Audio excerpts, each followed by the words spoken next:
Okay, so now we will discuss two interfaces of the price of one. A potentially confusing feature of Matplotlib is its dual interfaces, a convenient MATLAB style state-based interface and a more powerful object-oriented interface.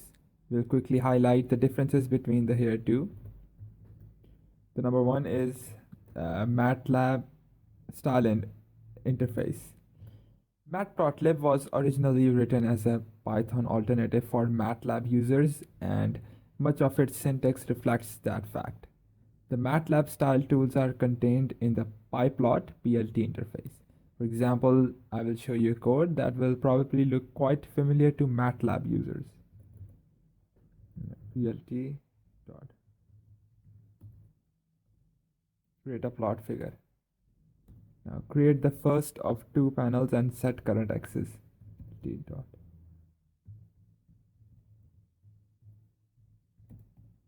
One. Rows, columns, and panel numbers. Two is rows, column 1, and panel number 1.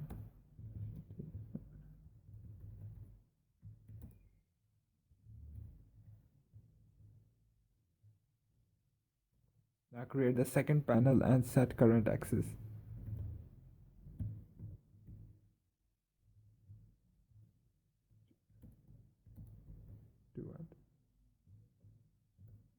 Now plt dot plot p dot. Now we will get two graphs. So here it is. Subplots using the MATLAB style interface. Now it's important to note that this interface is stateful. It keeps track of the current figure and axis, which are where all PLT commands are applied. You can get a reference to those using the plt.gcf, which is get current figure, and plot.gca, which is get current axis routines. While this stateful interface is fast and convenient for simple plots, it is easy to run into problems. For example, once the second panel is created, how can we go back and add something to the first? This is possible within the MATLAB style interface, but a bit clunky. So fortunately, there is a better way. Now we will discuss object-oriented interface. The object-oriented interface is available for these more complicated situations and for when you want more control over your figure.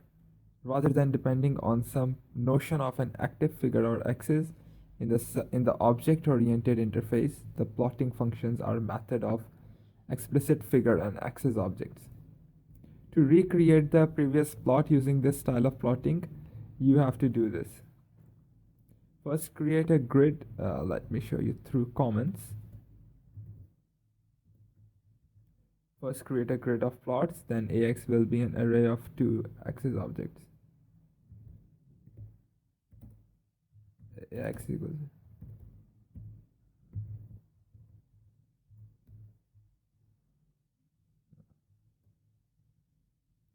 call plot method on the appropriate object.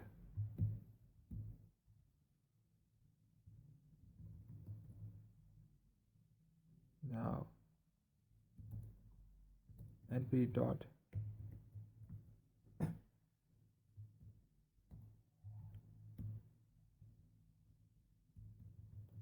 plot p dot. Now we'll get two graphs here as well. Now, for more simple plots, the choice of which style to use is largely a matter of preference, but the object-oriented approach can become a necessity as plots become more complicated. So throughout this section, we will switch between the MATLAB style and object-oriented interfaces, depending on what is most convenient. In most cases, the difference is as small as switching plt.plot function to ax.plot function. But there are a few gotchas that we will highlight as they come up in the following lectures.